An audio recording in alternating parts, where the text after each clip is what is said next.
Yeah, you're making me wanna try forever. And I feel so free, oh my sweet baby.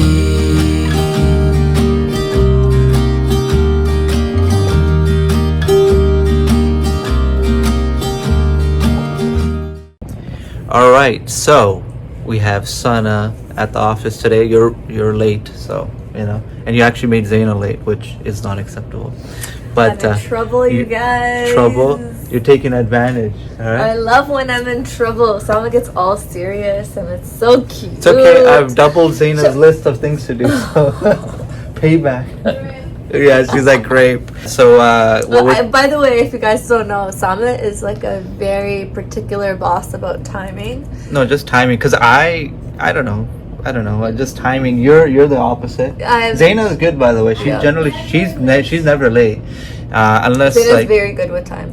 But what happened to you is my question. You got it from I started you doing and your mom. my hair, and then in general. I'm not even talking about today. In general, I'm pretty good on time. Okay, I'm not that bad. I'm never late for really important meetings.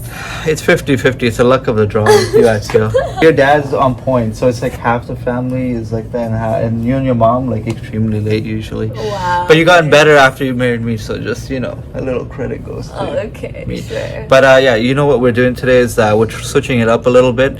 We're making TikTok and reels. I'm gonna make Zaina and Usama do a little dance. Because I'm always calling Sana and making sure she's doing what she has to. I'm like, you know what? Why don't you just come to the office and do it? And that's the real thing. No, we're actually working on a couple of different projects, and I have some really cool stuff we're kind of like thinking of doing. And I was like, Osama, I always see brides on a daily basis, and like I know like in terms of like jewelry and stuff, like what's trending and what they're wearing, and like some of the issues that brides have when they go out to buy like rings and jewelry, specifically like bangles these days, like wedding bangles. Sometimes it's a very like cultural thing in our brown culture to give bangles to a girl who's getting married, either from the groom side or the bride side. But you know what's happening now, right? So now, what I was telling Osama, a lot of my brides that I talk to, they're like, I don't want the typical gold bangles because I can't wear them. No one is buying those. And it's just going to sit in the bank or in the safe, and it's kind of pointless because you're spending so much money buying these gold bangles and you can only wear them once in a blue moon. So I was telling Osama how like so many girls really like my bangles like that I wear all the time. A lot of you guys actually comment below asking about these bangles. So I was kind of telling my brides, I'm like modern bracelets like and bangles like these, like would you rather like wear that than the regular gold? And they're like, yeah, definitely. She's like, but we can never find modern bangles. No, it's all the Indian. Like I don't want to Indian Pakistan. I don't want to say typical. It's just like for an older crowd that understands that style, but the traditional style is just not working. The younger girls are generally not buying those. Everyone likes different kind of style bangles like these. It's because you can wear, I wear these every single day. They go with my outfit that I'm wearing right now, which is Western. It goes with every Western outfit. I get so many compliments. And you know what I like? Bangles. Like you see the color of this gold, and like I don't like the gold deep color as well as it's white gold. So it's like a mix of white gold and yellow gold, which gives it a very Western feel to the bangle versus just being yellow gold. And I just like how it's light and cute.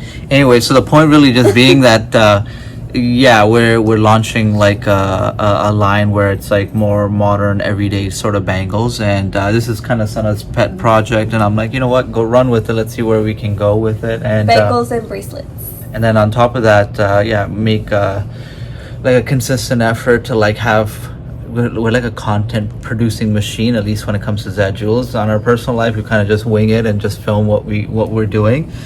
So we're trying to streamline the whole process and see how that goes. So most of the time we're like basically this video is going to be a behind the scenes of our regular filming day. Oh, I didn't even know that we were doing that. But okay, that's a great idea. Let's show them like what we do. So I have to make a couple of TikToks right now with Usama and Zaid, and maybe we can like play the camera and leave it in the background and then show them like us like trying to record it and stuff. Yeah, I've done that on Zed Jules. Yeah, YouTube, it'd be pretty cool, so you guys can kind of see, and if you want to make TikToks for your business, kind of like, you know, it'll be cool tips for them. Yeah, we could share a few tips on what we've been doing and how it's been helping us. So yeah, let's get to it because we're really late and I'm getting like jittery right now.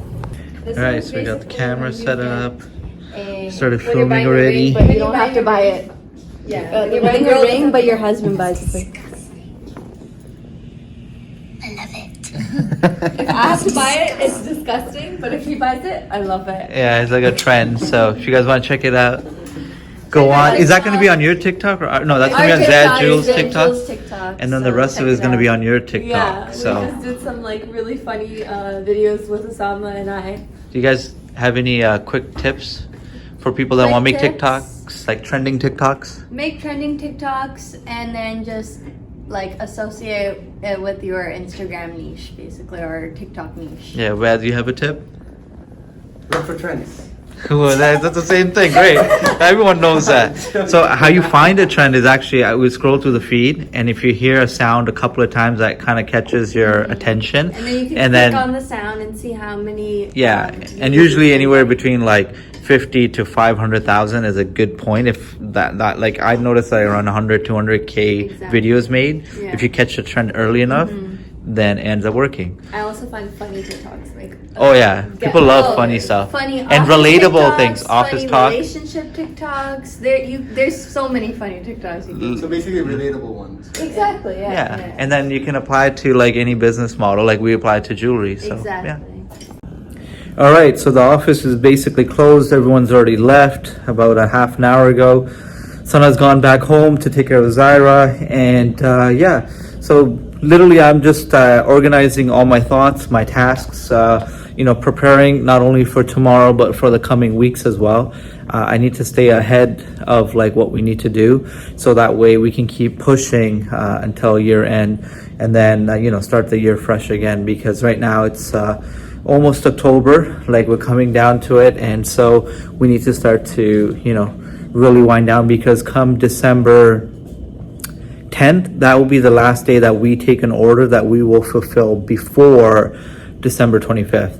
Any orders placed after that, basically what's going to happen is, because we're shutting down our manufacturing for the holidays, we will still take the order online or by deposit or whatever. We'll still be operating in office and whatnot, but that order is going to be processed after the first week of January, and so we'll start to make the custom piece. So for example, if you place your order December, I don't know, 15th, we'll take the deposit, we'll start making the design and everything and whatnot, but like the manufacturing of it will take place the first week of January, and you can expect the piece to come in the second week of January. So yeah, I gotta be completely honest with you guys. Sometimes it feels like, you know, we're just trying to do way too much. You know, when there's TikTok, and then there's Instagram, then there's YouTube, and then there's Zed Jules, and then there's, you know, Sana X Makeup, and then there's Zed Media, and it's like, wow, there's a lot of stuff going on. And then, you know, we have Zaira, our number one priority. That's the whole reason that we're working so hard, you know, for our families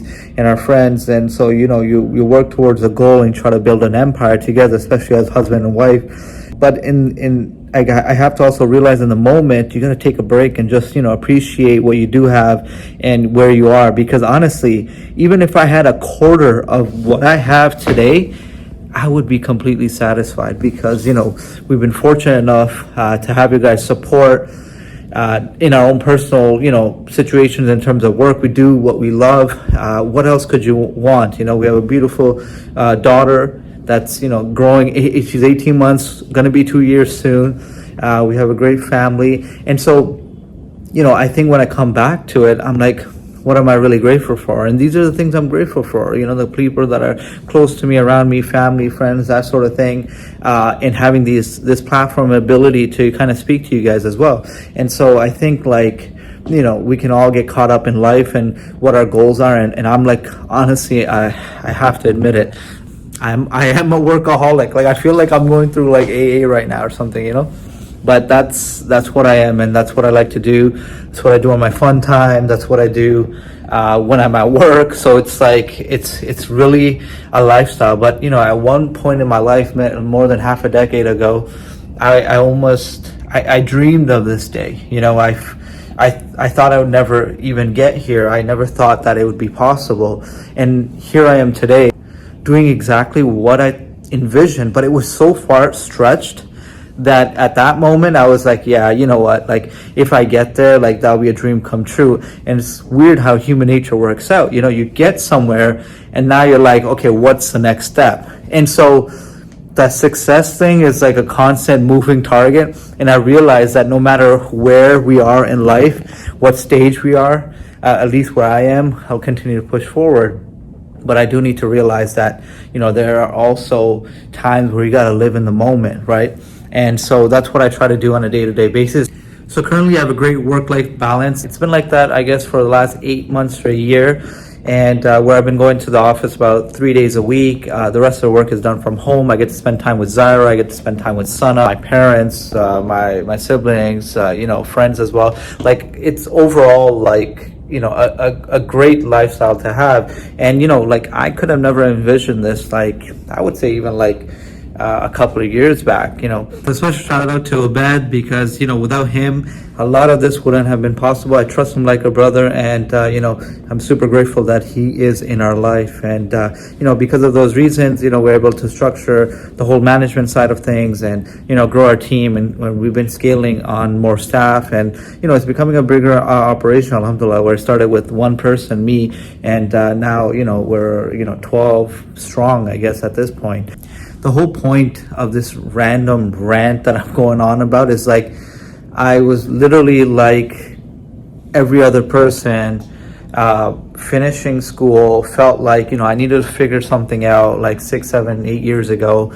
Didn't know my exact path, didn't know how I was going to get there, didn't know if I had the opportunity, didn't know if I had the luck, didn't know if I knew the right people. Thinking about it now, I'm like, it's totally possible. So if you're in that situation, definitely remember this, because you can do it. You just got to dream it. You got to imagine it. It's such a silly thing. Like, at one point I had closed my eyes. I was watching this Warren Buffett video, whatever, to motivate me. I must have been in like second year university.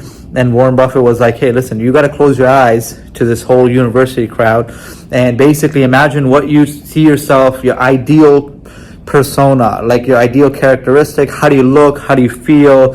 What are you doing? And I close my eyes. I'm like, well, I'm kind of like, in a business casual kind of setting, probably wearing a suit. I have a phone, and my phone is completely buzzing off and going off like crazy because, my whole operation's sort of being run through there. And I was like, that's so far-fetched at that time. I'm like, I don't know what I'm thinking. But literally today, it's like that. I mean, the entire business is run off of a laptop and a phone. It's automated. But it's crazy to believe that if you can imagine and think that you can do it, then there's a good chance, possibility, that it will happen. So start with the thought process, dream it, think it, pursue it. Worst case scenario, even if you meet it halfway, you're still going to be successful.